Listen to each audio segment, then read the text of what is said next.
What is going on, everybody? I'm so excited right now. We've got the Arkansas Meadery here, and if you don't know about them, man, you should know about them. We're going to learn about them today. We're going to try some of the beverages.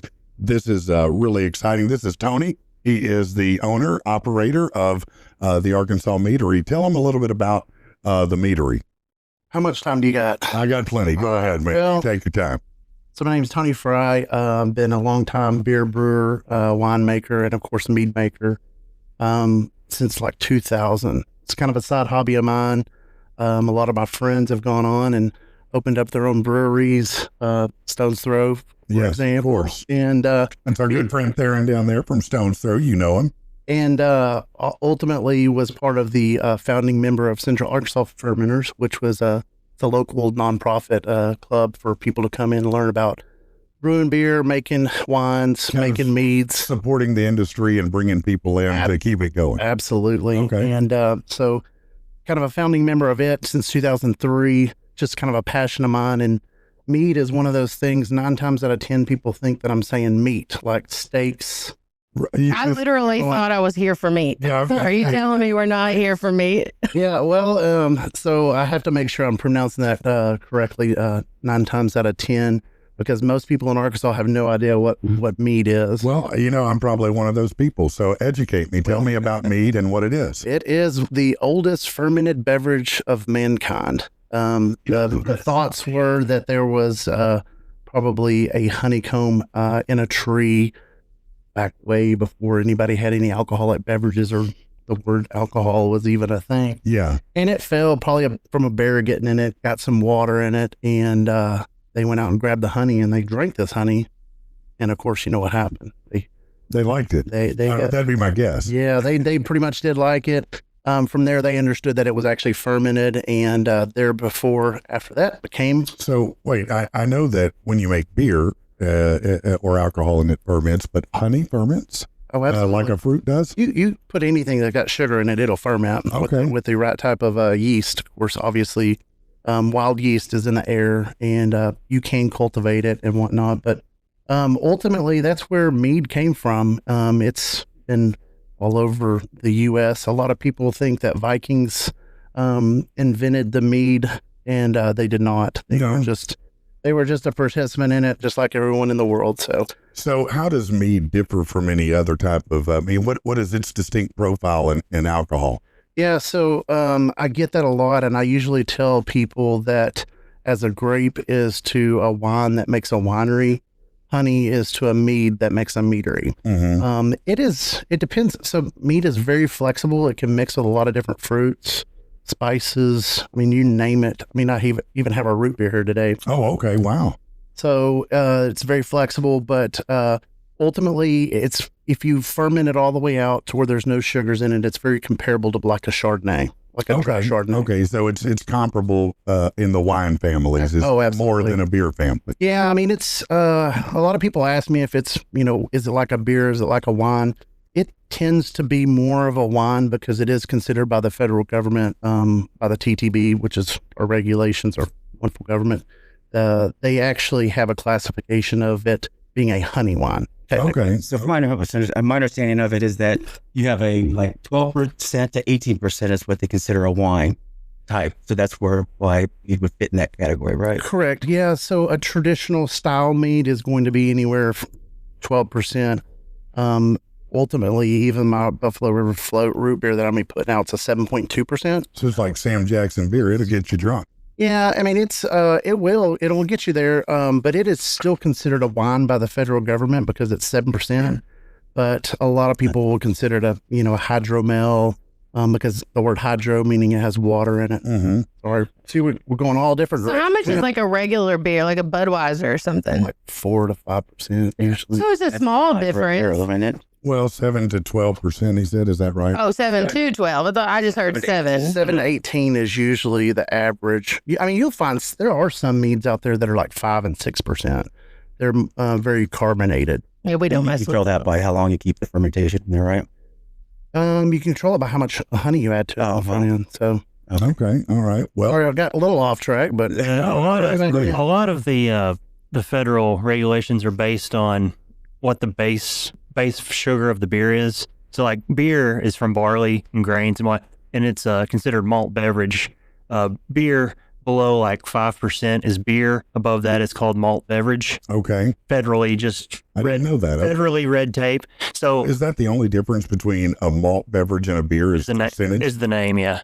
Okay. Is the legal designation. So malt liquor is just beer with a higher percent. Right. Yeah. So I've always been shamed for malt liquor as, the trashy. As you should be. Yeah. But to that, anything that's fruit based is a wine, and then honey based is obviously mead. Okay, so they're in the difference. Okay. Yeah, and then there's different, like he was saying, but the alcohol volumes. There's different designations on what kind of wine, what kind of mead.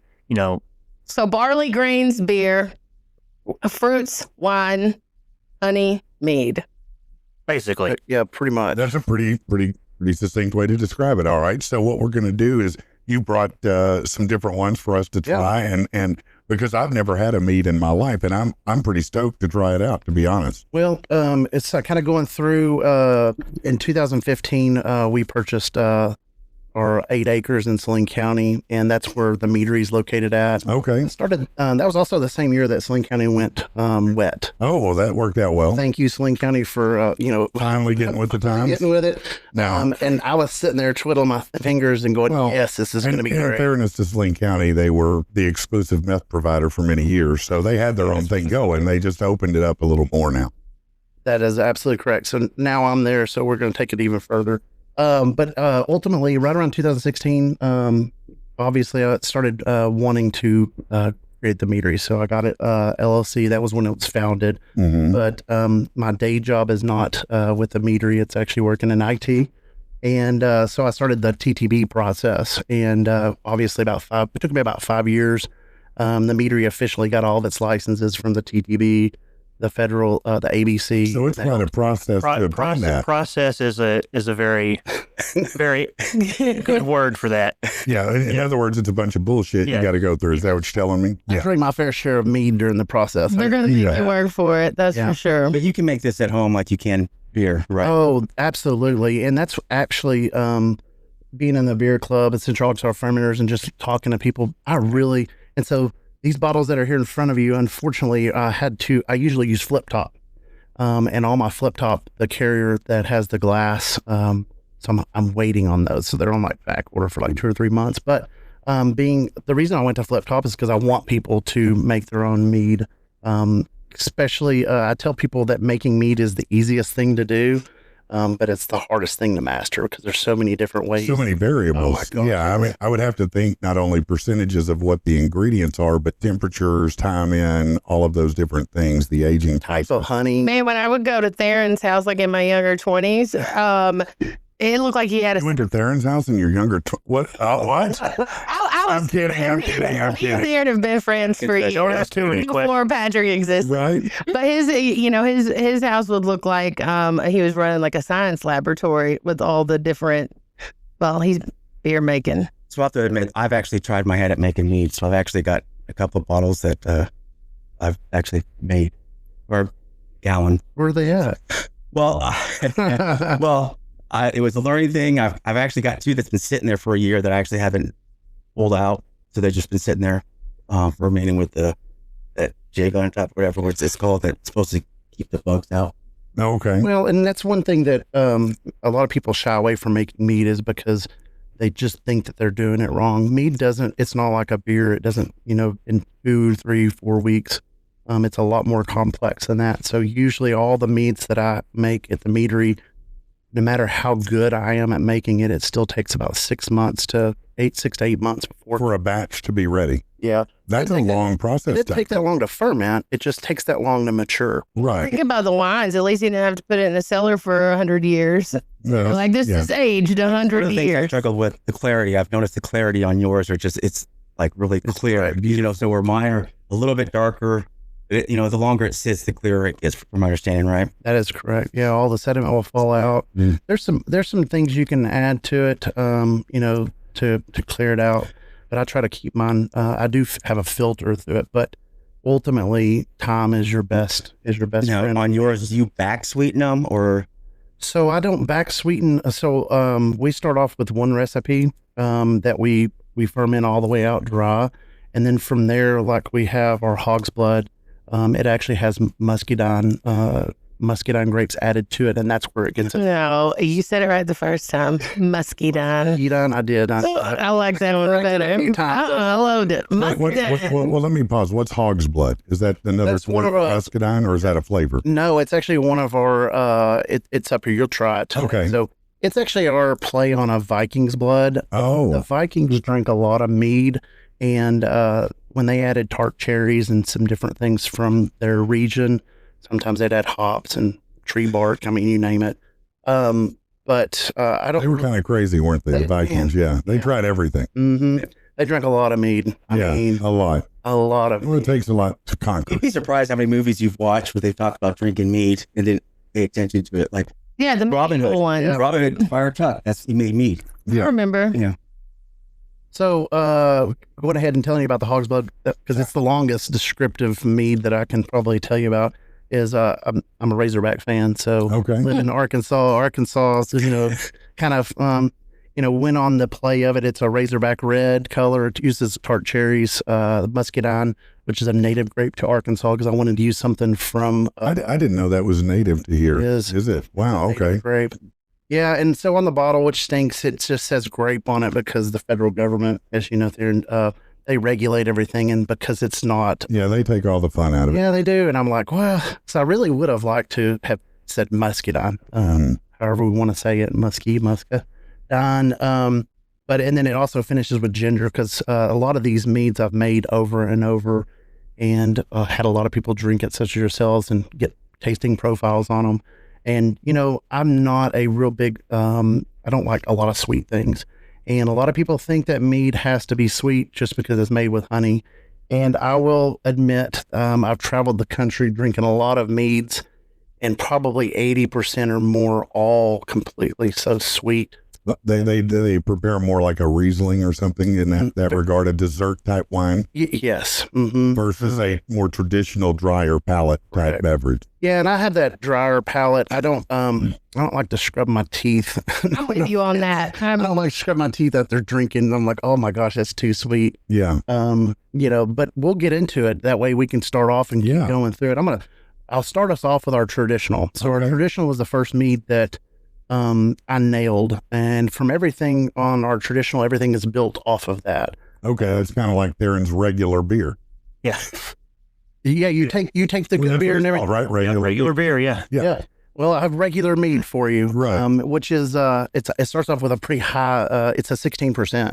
Okay, great. So, that's the way I'd like to start. Yeah. Yeah. So it starts off at 16%. Most of your meads, if you went and just picked one off the shelf, and we're the first meadery in the state, so there's only 2 of us here. But if there's over 1,000 meaderies in the United States, so we were one of the last states to get the meadery, which is a meadery. That's why I was like, I've got to open a meadery because people don't know what it is. Right. Well, I didn't until now. Well, you're gonna like it even more after today. I'm stoked about it, actually. Well, so the traditional, I just had to hammer it because it is really the hardest to make because it is completely dry and it is a higher alcohol. There's nothing to cover it up. We use wildflower honey from Arkansas. I was a beekeeper for about 8 years. You were a beekeeper? Mm-hmm. Well, that's fascinating by itself. Yeah. So, and that's in the mead world, and going to clubs and stuff. If you're a beekeeper, that is pretty awesome because guess what you have? Honey.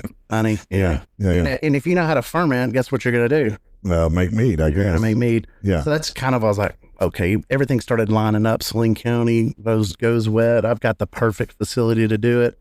Been beer brewing and winemaking for a really long time. Enjoy doing it. So, that's where it all came from. But on the dry traditional, it's really good for mixes too. So on our ArkansasMeadery.com, if you want to visit our page, we have all of the liquor stores that you can get our meads at. We have recipes. We have mead making tips and guidelines for those that are kind of interested in it. Yeah. Of course, all you have to do is Google it, and it's just all over the place. You'll get some bad advice and some good advice. That's like most things, I think. The first YouTube video that I ever watched on mead making, I think they added raisins and oranges to it. Wow, that sounds odd. And if you understand the reason behind it, it's like, okay, they didn't know better. Whenever you're mead making, honey has a high sugar content, but it does not have a lot of nutrients in it. So therefore, when yeast is, whenever it's eating all the sugars, it's kind of like if I gave you a box of chocolate and you ate a lot of chocolates, eventually you're really excited, but eventually your body's just gonna, or drinking a lot of caffeine or coffee. I think it's gonna be enough. You're gonna be like, oh, this is not good. And so that's kind of some neat things about that a lot of people don't know about mead versus like beer making and wine making is you do want to give it nutrients. And so there are, you can visit different beer stores or, there's nutrients that you can put in it when you're making it. So people that have never made it before, that's one of the things that you can add to it. You can add yeast nutrients to help make it. Because it used to take years. They used to say, it takes me 2 years to make. Yeah. Well, it does, but if you add yeast nutrients, it keeps the yeast healthy. And then it can speed the process along. It can speed the process up, so not getting off track, but I'm gonna let you guys talk, and I'm gonna open up a bottle of. All right. So you've been trying your hand at some mead for a little bit. Yeah, I came across some YouTube channels. I was like, oh, that looks fun. And then the problem is you buy a kit and you're like, you see like 20 different flavors or mix or way to make it. You're like, oh, I want to try that. And then obviously, you spent like $200 on stuff. You're like, okay, now which one do I pick? So I actually tried honey and maple syrup. And then I tried the blackberry and then just regular honey by itself. Interesting. Okay. I made a blackberry mead myself about 20 years ago. Yeah. When I first got into home brewing, and it's still in my closet. It's still aging? It's still aging because it needs a little more time. We'll just say that. Okay. It may never get open, is what you're saying. I open a bottle about once a year, have a little sip. I'm like, it needs some more time. I was going to say, do you have an estimated crack date? No. No, probably about the time I die and they're cleaning out my house. Like, what the hell is this? I'm going to pour it over your grave. Yeah. Yeah, that'll be great. That's a good idea. You can always cook with it. No, I guess you could. Yeah, I didn't think of that. Yeah. I mean, it's finally gotten to the point where it's not terrible. It's like the people with pot. Now they want to cook with their pot too. We have a friend that has butter with pot in it. Y'all try to cook with your drinks. Well, yeah, I could see that. I could see how that would work and create a flavor. Hey, some people put wine when they're playing or whatever it is. Sorry to make all the noise over here. No, it's all right. They love it. They like crackle sound. That's what they tell me. Opening up the little sample. I don't want to pour you guys too much. No, that's fine. That's great. When I go to liquor stores and I'm giving samples, I have to start off with the small ones. Yeah. So everybody wants to drink more and more. So this right here is our flip top bottles. For those that you can see it. Yeah, that's a cool bottle. We love these bottles. We've been using them for 2 years. So the Meadery been in business since September 2021. And I think that year I sold like 4 or 5 cases, and I think last year we sold over 150 cases. Wow, that's awesome. That's great, man. Yeah, our big go-to, believe it or not, even in Arkansas, is the Renaissance Festival that's in Hot Springs. Oh, I can see that. That makes perfect sense, yeah. It's funny because usually they'll run about 15,000 people to the Renaissance Festival in 2 days. And then we're coming up in March 1st and 2nd in Hot Springs, they'll have the Vikings Festival. The Vikings Festival usually has about 5,000 people, and they'll drink about just as much mead. Yeah, well, they're crazy. They're Viking people. They are crazy. But this is our traditional. I like to start off people especially if they've never had mead before. I start them off with a traditional. I tell them it is going to have a bite to it. Yeah. Because mead is not like a wine. A wine is a little bit kind of easier to drink. It just, but all wines kind of taste very similar. This one right here is going to be dry. It's going to be the high 16%. So if anything, I tell people to remember that, what this tastes like. Mm-hmm. Because if you taste this and get it locked into your brain, then all meads going forward, you'll be like, okay, I picked that up.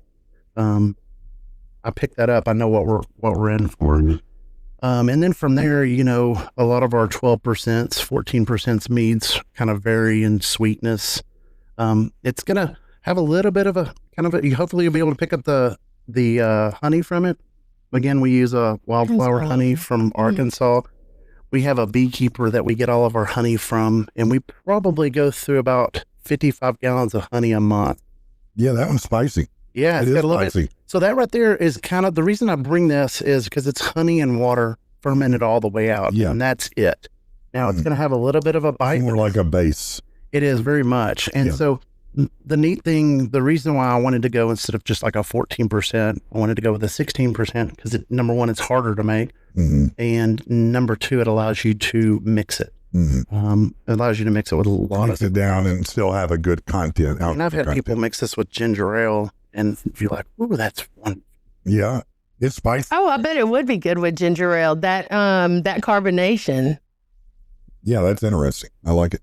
Yeah. So, and then from there, has a lot of the different varieties we took the traditional after the first year, you know, obviously if you name the different fruits and spices that are out there, you can obviously, my list is like over 1,000 long because you can mix kind of like we were talking about.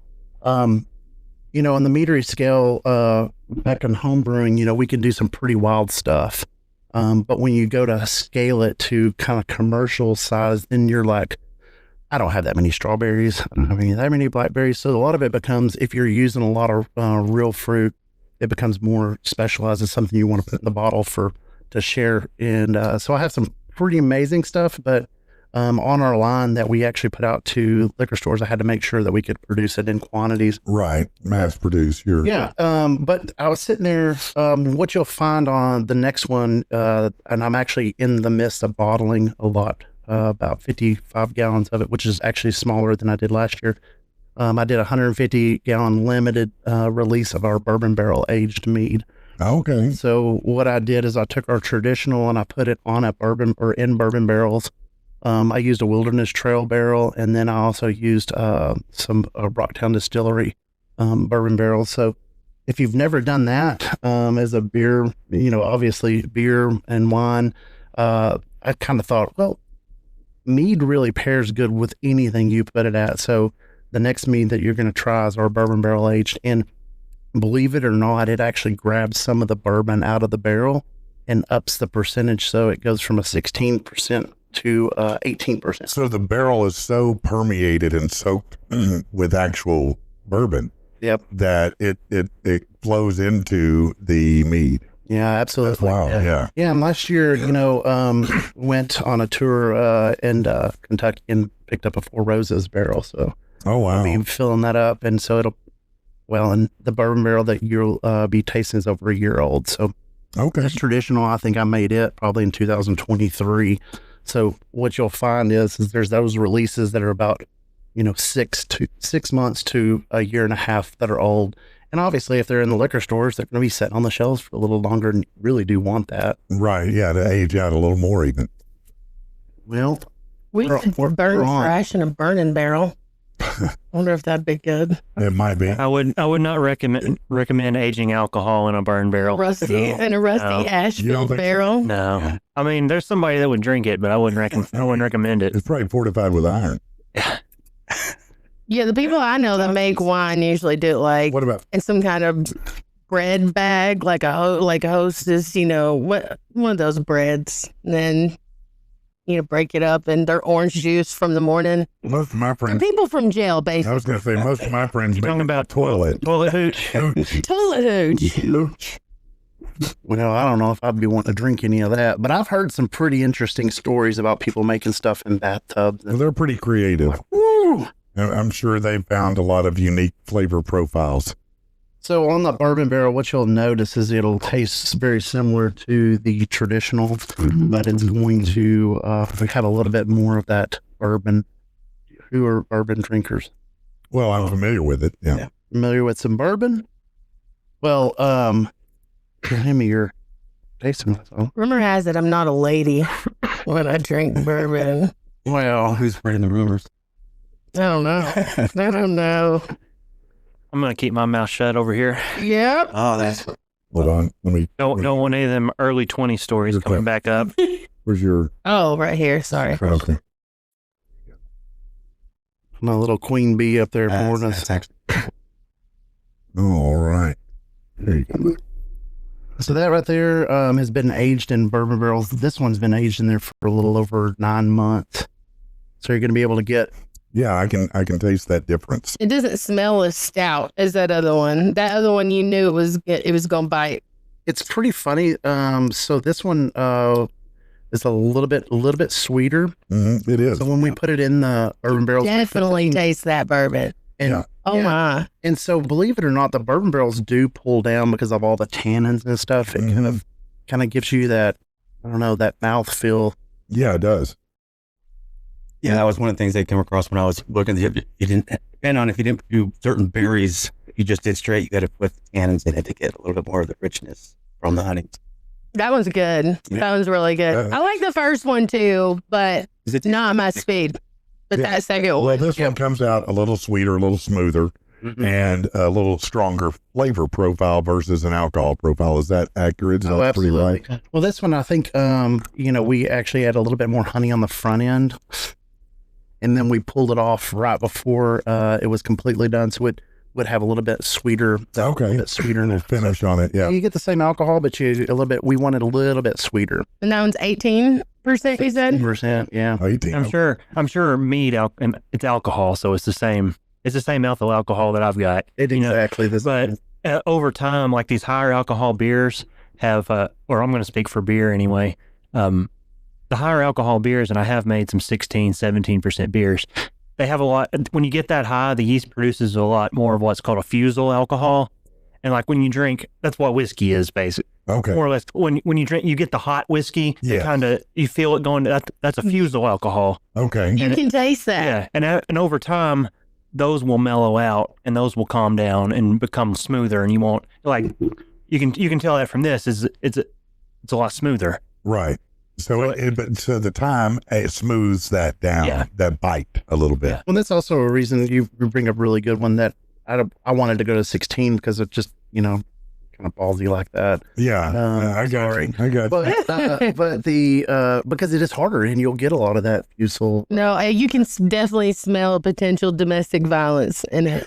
Like, I can. The next. Well, I don't want to keep us up, but the next one that we're going to try is our Hog's Blood. Okay. And now this one you said had cherries in it that you use? This one has tart cherries. So Tart a lot of cherries, people, okay. when I sit there and I didn't bring my hibiscus apple.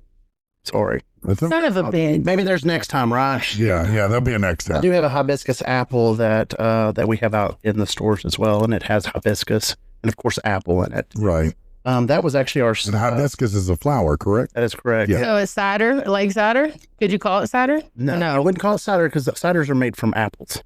Okay. Now, Oh, okay. now here's the neat thing about meads is, of course, if you mix it with different things, it changes its name. So technically, if you mix mead with apple juice and ferment it out, it's called a sizer. Okay. So it changes names. Now I know the most famous cider, Dixon cider. Y'all are familiar with that one? You've had it before, I guess? I haven't. I told you I wouldn't tell stories. Well, I've had it. Yeah. Oh, yeah. Yeah. You know people that have had it. Yeah. That's correct. I mean, I've never had it. You never tried it. I got you. I got Wasn't, you. Wasn't my for you. flavor. Yeah, no, the profile's a little different. Yeah. Yeah, our hibiscus apple we came out with, I actually made a couple different variations of it, and someone was asking me for a sweeter mead, and I'm like, okay. So it was actually our sweetest mead that it's still the sweetest that we have out. Not overly sweet. I can still drink it and not go, ooh, that's too sweet. Yeah.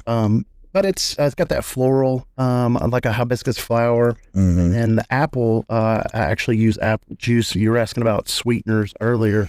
I don't back sweeten with honey, and a lot of people do. Not that I can't. So if I was to make a sweet mead, I can back sweeten.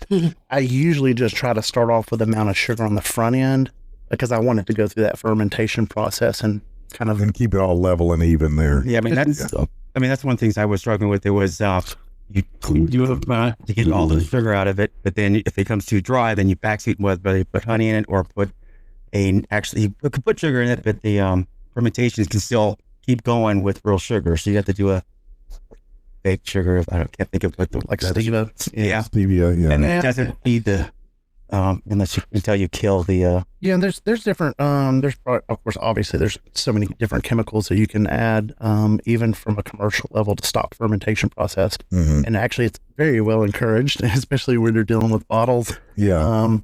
Especially in the wine world, they'll always add sulfites to it to keep it fresh. It'll still keep building pressure in the bottle. Yeah. Interesting story. I was driving one time to my brother's house in Austin, and this is back in the 2000s, late 2000s. You know, still making wines and things, and I get about 30 minutes from his house. I'm like, wow, is there a bread factory around here somewhere? Wow, that smells wonderful. And I realized that I had a few bottles that blew up in the back of. Oh no! And so, you know, they stayed in the refrigerator. If they're in the refrigerator, they're fine. But, you know, on a 7-hour trip to Austin, expands 30 minutes, it almost made it there. And, man. But it smelled wonderful. But immediately had to go to a car wash and clean.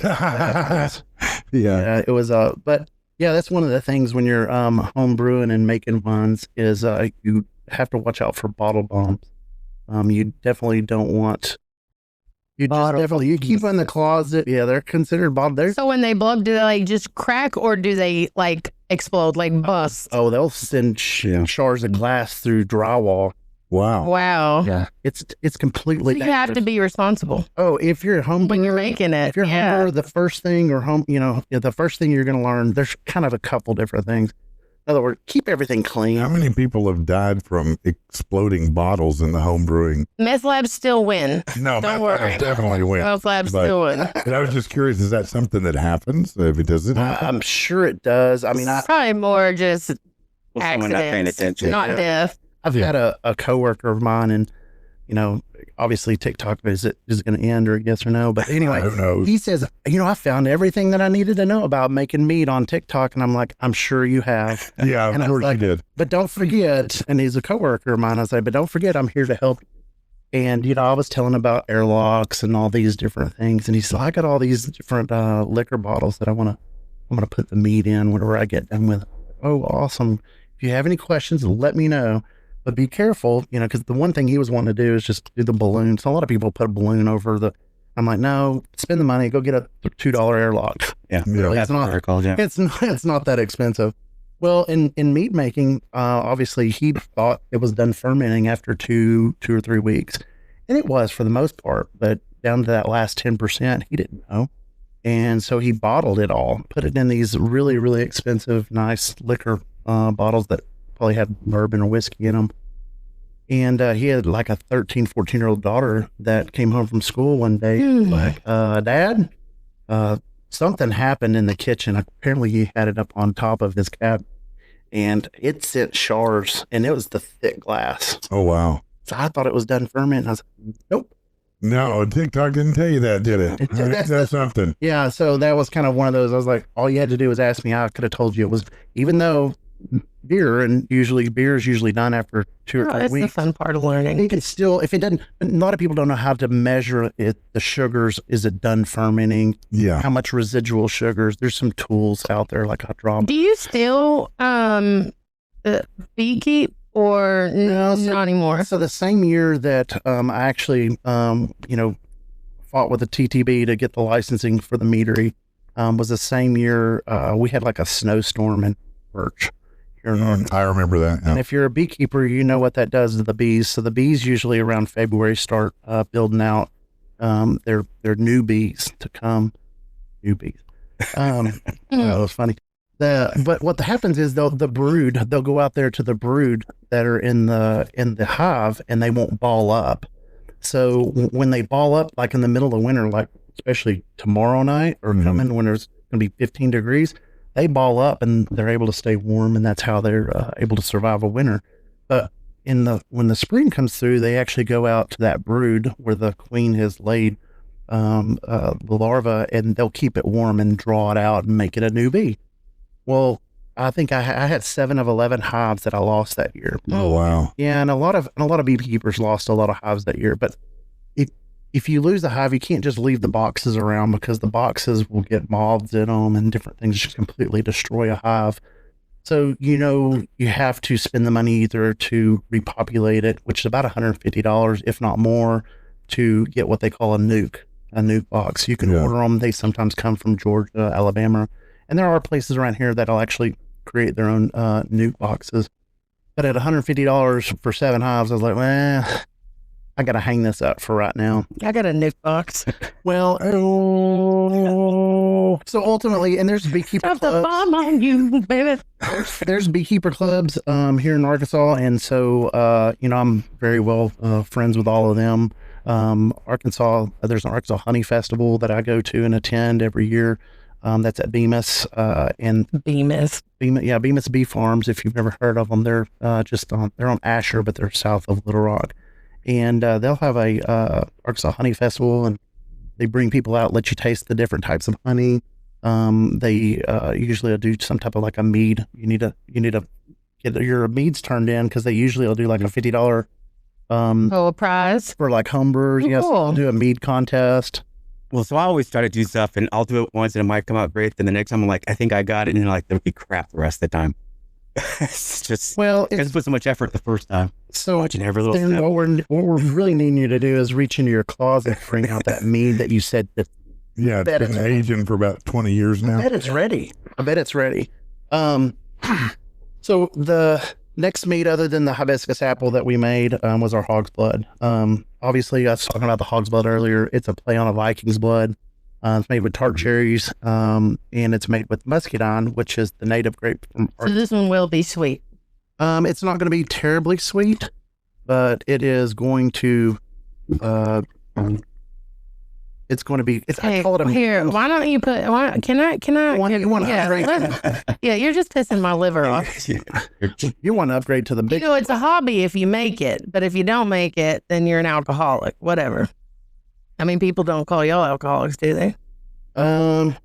Maybe functioning alcoholics is a better term because we have to get up and go to work to drink more. Yeah, to afford to drink more. That's right. Drink more. I do have like on the side of our bottles, like if it's a dry or medium or sweet. Oh, you got a little Chart chart there to kind of get to with. And it, for all the mead makers and winemakers, this is 1.000. This is 1.010. 1.020. So what did you say the percent on this one was? Oh yeah, I got it. Do what? We did 16, and we did 18. This one, This one's 12. So this is going to be a lot easier drinking. Did I get you? Yeah, you got me. And if I didn't get you enough, let me know. We can. Oh, that's super smooth. Yeah, so it finishes with the ginger. So we kept making it. Now that you say that, I feel that ginger. I do taste that. Everybody likes to finish with a ginger. With or what? Whatever preposition you want to use, I got you. So this one right here, that ginger has that finish. So it's probably the most well-balanced mead that we've made. It's what I would call this is easy to drink. It is. I don't know. I feel like DV was.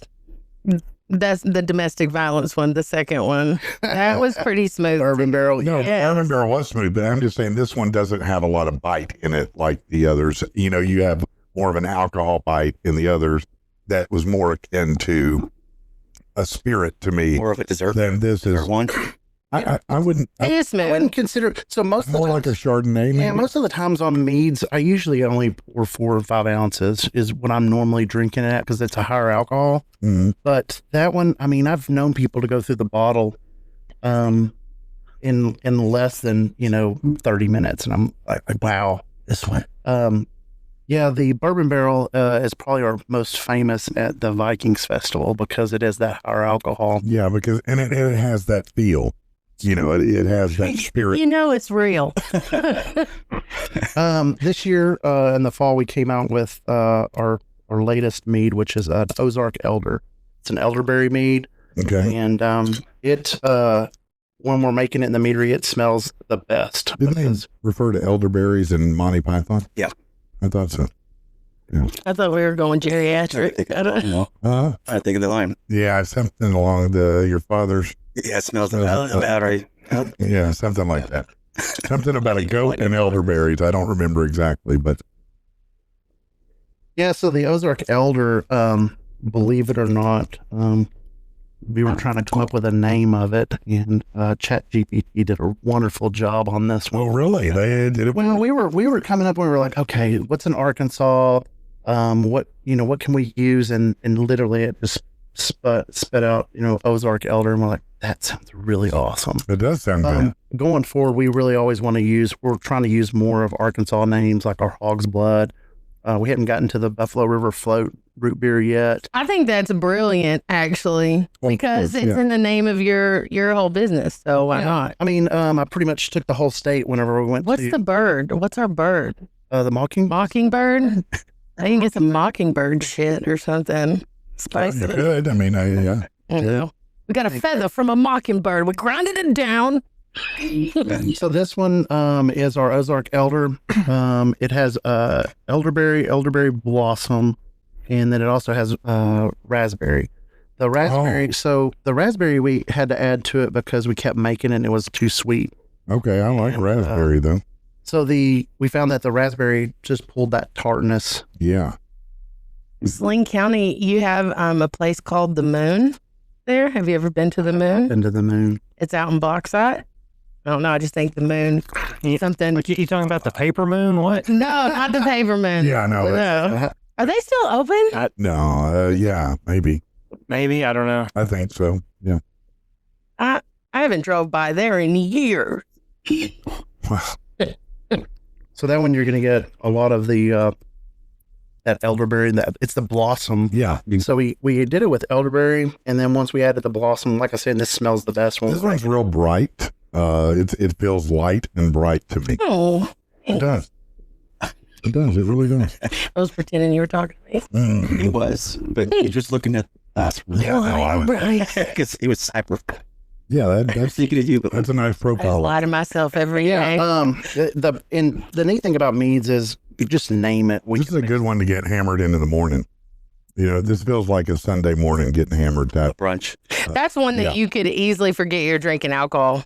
Oh, that one is, you can. yeah. Yeah, it's almost has a juice soda profile. I mean, it's really, really pleasant. It's got a great profile. Elderberry's good for you. I was going to say, I hear that in commercials a lot when you get sick. So this has got elderberry. Yeah, it's got zinc in it and got a couple of different things. I can't think of it. Zinc is really good too for cold. So if you get a cold, drink zinc helps your body absorb other vitamins. I have had, though, in liquor stores when I'm giving tastings, I hear everything, right? And it's quite funny. Some people most of the time they love elderberry, but every once in a while you'll get those that are like, ooh, elderberry, because it brings them back to some medicine. If you think about I was wanting to make a really bright cherry mead, and every time I tried to do it, I'm like cough syrup. I was like, I can't do it. It'd probably be real popular. Just call it lean. Yeah. Yeah, just about every cherry flavored beer I've ever had just reminds me of cough syrup. Just listen, I swear to God. Away with it. I swear to God, bottle it, call it Arkansas lean. You'll sell the hell out of it. You'll also sell it. Cherry Cokes. I hate cherry Cokes. Anything. It probably is similar to that in a way, yeah. Well, and our Hog's Blood has cherry in it. But it's tart cherry. Correct. Yeah. And so that was another thing that the federal government doesn't let you do, the descriptions of cherries. So I couldn't put tart cherry. Oh my God. So some people, if they go to a liquor store and reading it, they're going, oh, it has cherry in it. They're going, I mean, I'm not really, I like cherries, but I don't like that whole cough syrupy cherry. Right. Every time I tried to make it, I kept getting that. And I was like, okay, I'm just going to move on. You tried black cherry? Black cherry is really good. Getting my hands on a lot of it is hard to do. The blacker the cherry, the sweeter the juice. I'm just very. I really enjoyed it. I mean, do you have one that you've actually tried that was like, what was one of the wildest things that you've ever tried to flavor profile? I've seen some like distilleries trying to take Mountain Dew and make some spirits out of it. I've got a good friend. So obviously I try to get as many mead makers that I can get with. And I have some friends that come to the meadery and help, come up with different flavors, and we mess around. Of course, we're usually getting little tanked at the my end. favorite fruit is kiwi. Could kiwi be done? So I've got kiwi. So I mean, there's so many kiwi, coconut. I've got one that's coconut. I'm looking at maybe even some rum barrels. Oh yeah, that'd be interesting. I do. Well, now that you say that, I do like, what's the one white frozen drink that you can get on a cruise? A pina colada. That does have rum. What about I like that what one. about blueberry? So blueberry is definitely one. Blueberry. So what happens on blueberry is a lot like strawberries. It's very you don't pick it up. It's very It's hard to pick up the flavor profile. exactly. Of it. It's really hard to pick up those flavor profiles. It really is. It's more subtle Yeah, than people in think. beer anyway. When I've used blueberry or strawberry, I use the fruit and it gives it the color, but then I've had to back flavor it with With some additives. the extract, with Yeah. the fruit extracts, or else you're just not getting the Not flavor gonna get from it. enough out of it. Yeah, peach is a lot Yeah, like that too. Peach is very light See as well. that? It's super light. Yeah. But yeah, like blueberries, some of the blueberries that I've done, I'm like, don't care much for that. But then there's a blueberry vanilla that I've done. Oh, that's probably good. That sounds good. And What about so like figs, currants, things like that? you pile it up, you put them all in there, the more the merrier. Yeah. But yeah, there's so many different flavor profiles that you can get. I came up with one. It was I called it the honey bun, and it had like bourbon vanilla. It had some little bit of like a cinnamon bun. Oh I yeah. ended up using some malt dextrin for it to give it it's kind of of course, obviously if you can't have milk, you can't drink my mead, but it gave it that body. Okay. Like you were having Gotcha. it. I didn't want it to be a cinnamon I bun. really like orange So cream. maltodextrin is like a milk fat, Milk, yeah. basically. Correct. Exactly. Okay, yeah. And you can add it to a lot. I mean, when I'm drinking a Guinness, that's what I think of. I'm like, So it gives it kind of a thicker body. thick. Yeah, and it's basically an unfermentable sugar. Okay. I'm So made of maltodextrin, clearly. And, thicker Yeah. profile. Well, I don't want to keep us from moving on Yes, because no. I'm figuring that we'll want to go back through all. We're asking too many And- questions, aren't we? No, I love questions. Y'all are not asking enough, really. Do you sleep with socks on? I'm just wondering. With the Good. flavor You don't. I have a coworker that asked that too, and I don't understand why. Why they asked you that? Yeah, I don't know. I just It's thought a it weird question, isn't it? switched shit Kinda up. weird. Yeah. I mean, It kind of makes you uncomfortable coming from a guy. From a girl, not necessarily, but. Yeah, it's pretty Maybe you don't uncomfortable. want the next line of questioning. So, kind of going in the, we call this Buffalo River float. Obviously, the reason I was trying Now to, that's this one right here. and I brought those. Hey. Y'all are good to take those home. I'm showing the. I know, but it's reverberate when you pick it up if you're going to do that. Because it goes, whoa. Do that again. What is it? Oh. Yeah. So the Not doing it again. Buffalo River float is, I consider it one of our like a session mead because it is a lower alcohol, but it is still made from our base. Yeah. And what we do is kind of like we use a root beer, kind of an extract for it. Mm-hmm. And carbonated, slightly carbonated, and can it, and it's going to go out. And we don't even have it in liquor stores yet, but we do have a full line of we call them cocktails. But it's really a smart name because float has a dual meaning in this case. You float the river or you have a root beer float, right? Correct. So that's pretty clever. Well, and I'm glad you said that because I'm trying to come up with these clever names like the Hog's Blood. Yeah. It is red, and we are from Arkansas. So, Yeah, no, that is a good name. and I'm not a Viking, but I am a Razorback fan. Yeah, So, no, I think that's a great name. So I'm intrigued to try this because I'm a root beer fan, to be honest with you. so this one is going to be somewhat still.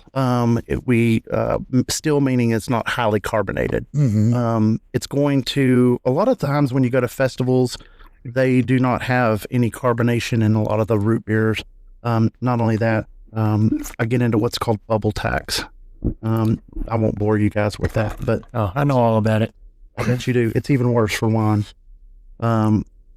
It's I don't know. They need to do away with it. So in other words, when you add carbonation, it bumps your tax rate up. It puts it in a different designation so they can get more taxes on. Yeah, so the government can Yes, get more exactly. money. Yes. Yeah, That's what it is. it's a money grab. America.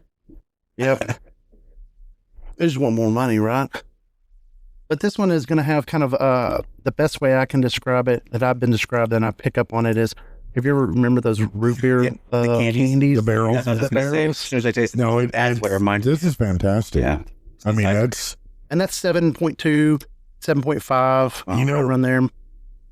and I don't know anything about processing or anything, but I wonder if this had just a little bit of maltodextrin in it, if it would give more of that I can ice add cream anything you float. want. Well, I'm just saying for float purposes, if it had that little thicker, but I mean, the flavor is just phenomenal. Well, and it's funny you say that. So there is, obviously in the mead world, and any type of world with you when you get into drinks.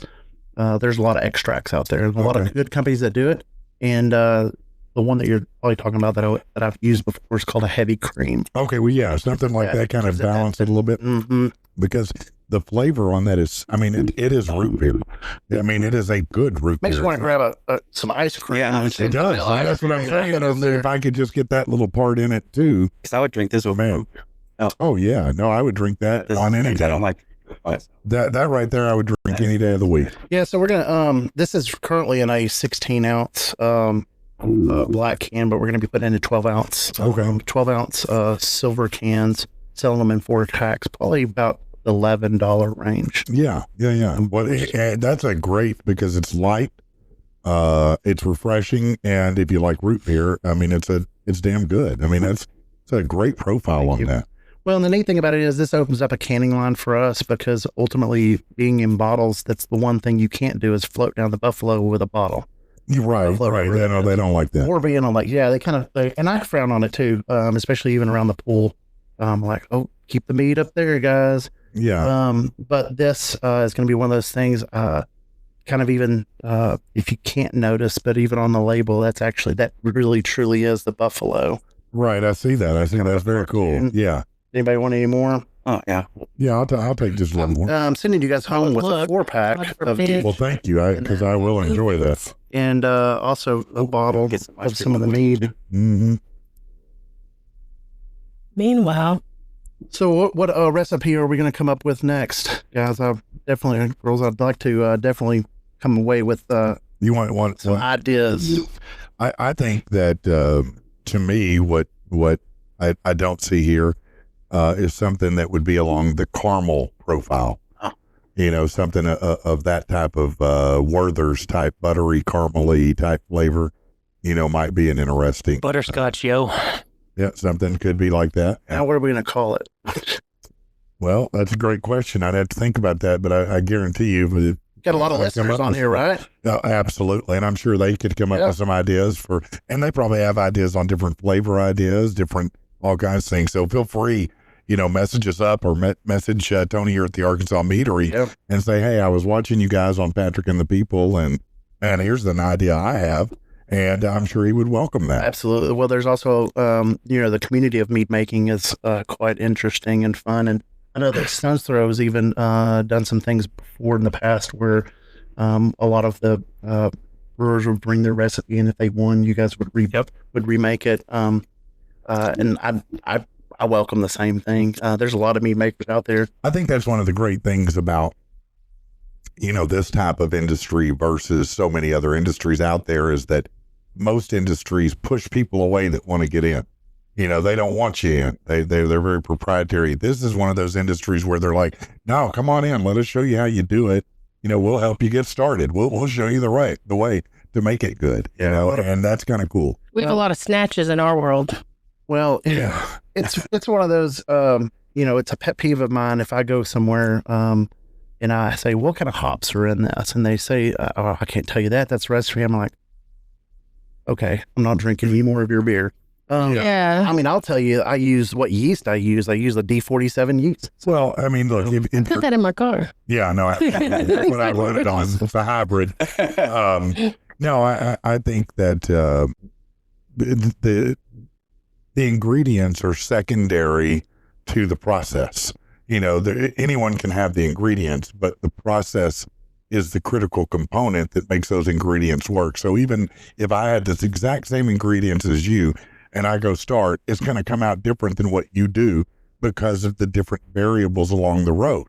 So it's not really a competition because I'm not going to do it the same. And it's that way with all professions too, even in IT, Yeah, well, probably true. Yeah. To be like, well, I could have done that. And I'm like, But you didn't. but it would have taken you 3 hours. Right. No, I like IT. I'm one of those And to guys. that point, there's a lot of breweries out there, like big ones, like Avery or Dogfish Head. They put their recipes on their website. They don't care. They Yeah. put them on the bottle sometimes. Yeah, They don't care. Like, if you want to make this a homebrew recipe, here you go. Here's how you do it. Yeah. Because you're not gonna. You're not going to produce it the way we did. It's not gonna. Yeah, it's not gonna be. It may It's be. not gonna be that beer. It's gonna be the beer that you like, but it's not gonna be their beer. That's right. And so, I think it's wiser because the more people you bring in, even if they don't end up long-term being makers, they're going to be enjoying it and part of the community. And that's, I think, what makes this special is there is a community that's involved, whether it's beer, whether it's mead. There's a community of people that love and have a passion for this and share that passion. Well, and that's cool. It gets that type of stuff, because I know the liquor store I go to only has the Vikings blood. That's the only brand it has. So I guess if your store doesn't have these, ask your store to get these in. Yeah. But these are, I mean, it's great, because I would have never tried it had I not been watching a lot of YouTube. Like, well, let me try it before I try making it, because I don't have nothing compared to. And I really like that. Well, okay, let me see if I can do it. And I may. So you feel inspired by it. Yeah. I mean, and then had I known you before, I'd have probably been blowing your ear out going, okay, what do I do here? I mean, did I put this enough? And you'd be like, God, dude, shut up. Be knocking. You're like, hey, like that. Taste this. Does this taste right? What'd you do to it? I don't know. Taste it. I ain't tasting it. Hey, you said you love me, right? Yeah. Well, one thing that I didn't really hit on too much is our honey. We use wildflower honey that's from Arkansas, but there are different variations of honey. Whether it be, there's in all the different places. You have clover honey, obviously, but you have different honeys. Tupelo honey, which is a really good honey. Orange. Have you tried that? Was it Say Legit honey? I have not. What about motor honey? I haven't heard of that one. Yeah, don't try it. Well, but orange blossom, obviously you're going to be pulling in some of that orange zest. Oh yeah, so, that's interesting. And so I didn't realize there were so many different honey profiles, to be honest with you. I had no idea. I assume just the area that the bees are in, right? Yeah, they're going to pick up the flowers and whatever they're right. So yeah, there's that honey alone is going to change a mead. So all these different traditionals, again, you can't put them all together. So again, even the same recipe, you may use a different honey, and that may completely change the flavor and profile. The yeast is going to change it, the water is going to change it, and the honey. So even if you use those three basic ingredients, it's going to change no matter where you make it, how you make it. Yeah. Do you use different types of yeast on it, or do you use the same yeast, or do you try different types of yeast to get different flavors out of it? I've tried different yeast, and the problem that I have is different yeast pull out different flavor profiles and esters and stuff. So I went with a yeast that was very reproducible. And I could replicate easily. Easier. EC 1118 is a really good yeast. I've used it at the homebrew level, but whenever I started going commercial, I started getting some. It just didn't play to what I would probably say. Too big of a. It has a lot of esters in it, and so. D47 is very clean, and obviously with me doing a higher alcohol, 16%, it's a very forgiving yeast to get to that high level. Yeah, and get that clarity that you want and whatnot. That makes sense. Yeah. Well, man, this has been fascinating. I've learned a lot. Number one, about mead. I've learned that I like mead. I didn't know, so now I know. And number two, now I know I'm interested in having more and trying more and thinking about different flavors and things, because it's kind of a fascinating thing to be involved in. It is quite interesting, quite fun. Obviously, Theron can say, sometimes when you get to the commercial level, you have good days and bad days. I haven't had too many bad days because it's not my day job. This is one of the things that I love to do and go out there. I like more than anything putting together different recipes. Yeah. And just kind of come up with different flavor profiles. Now, so if people, want to interact, they want to find out, they want to learn more, they go to arkansasmeadery.com. Is that? They go to our website. We're really interactive with all of our Instagram, Facebook. I mean, we've got the TikTok and all the fun. All the social medias, you can just put in Arkansas Meadery. Arkansas Meadery will be out there. And you guys, will communicate. If you have ideas, you can send them to us. You can reach out to them directly. I think it's probably better to just reach out to Tony and his team and talk to them. We like the tag, so tag you guys, and we at some point get your own little brew kit that you can sell. I know there's a lot out there, but sometimes it's easier if you went to visit your factory that you could buy it right off the shelf. Well, and you're absolutely right. I mean, it's just kind of like buying grains directly from Stone's Throw. You guys started that up for the fermenting community. For the home brewing community? Mm-hmm. I didn't know that. That's cool, man. That's cool. And so it's kind of neat to be able to do those things. And obviously, I'm buying honey in 55-gallon drums. I go through that about once a month. That's what I'm doing. I have 400. Entire time. Yeah, I have 400, 150 gallon fermenters and a 290 gallon fermenter, which obviously I'm keeping them in for quite some time. But they do, but that's what the scale of the meadery is, and we've been doubling every year, so this will be our 4th year in business. That's awesome, man. Well, hopefully, we're going to help you grow that even more, and would love to have you back on in the future. As you bring out new flavors, new profiles, new things like that, come on by. Let's talk about it. Let's do it. All right, man. Thank you, Theron, for coming in. Yeah, absolutely. I appreciate you coming in and do that. Michael, thank you for coming in. Of course, my beautiful bride, Laura, thank you for coming in, my boo.